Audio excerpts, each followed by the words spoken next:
lit-lit. Ang dami bunga, no? Ah, maasim? Titikman ko man sana. Ayaw, di ba? Ay nga, matikim. Baka habang nag-vlog kayo. Mukhang matamis, ah. What? Ah, oo nga, kalamansi ngayong amoy.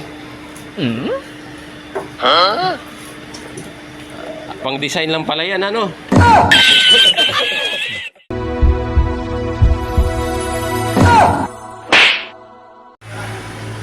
Yun, good morning mga lods. Happy Sunday. Biyahe tayo kahit Sunday mga lods. May booking na tayo. Kalamba to Diliman. Yun mga lods, first booking natin. Ayan, yun yung karga. Yan na yung karga natin mga lods. So tara, let's go. First booking pa lang tayo. Sana makarami tayo mamaya. One eternity later. So yun mga lods, ito yung second booking natin. Rodriguez to Batasan Hills. Tara, let's go. Second booking pa lang natin to. Punta na natin. Let's go. 5 minutes later. Bunga, lit-lit. Ang dami bunga, no? Maasim ko yan. Ah, maasim? Titikman ko man sana. Kala ko. Tikman nyo ba? Ay nga, matikim. Baka habang nag-vlog kayo.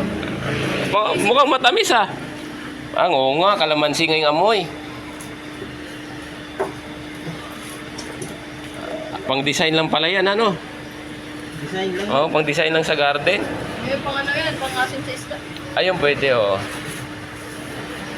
Ito, nakatitikman natin. Maasim daw to, sabi nila, sila boss.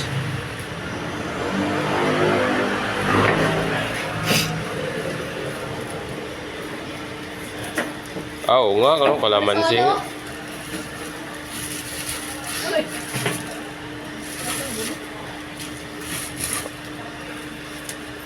Oo nga. Asim nga. Kalamansi nga. Kala ko yung ket-ket na matamis. Yun yung karga natin. Ket-ket na maasim. Aray ko. Tinikman ko parang kalamansi nga talaga yung lasa. One eternity later.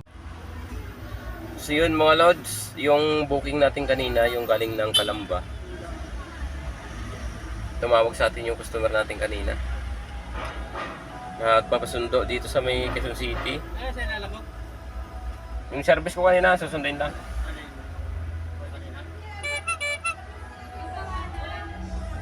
Ayun o. Ay, hindi pala. Hindi pala. Yung isa pala. Kahawig kasi. Isa lang ba yung sundin mo? Ha? Isa lang? Oo. Ay, tatlo yun. Tatlo sila. Ayun, susundin natin.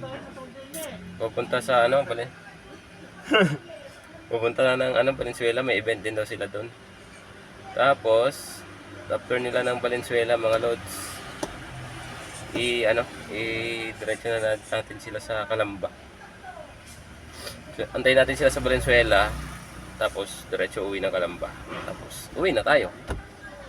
Ayun lang, tayo, paghatid natin dito kanina sa kanila, naka-isang biyahe tayo. Mababa lang, pero pwede na. Nakasundo tayo ng isa. Tapos ito, antayin na lang natin sila doon siguro sa Valenzuela. Depende. Kung meron doon sa Valenzuela mamaya na Valenzuela lang. Kasi alas 8 pa naman yung out ng mga to doon sa Valenzuela eh. So, ganoon na lang gawin natin. Pag drop natin doon, pag mayroong booking doon na malapitan lang, yun na. Doon na lang tayo mag-ikot-ikot habang nag-aantay sa kanila.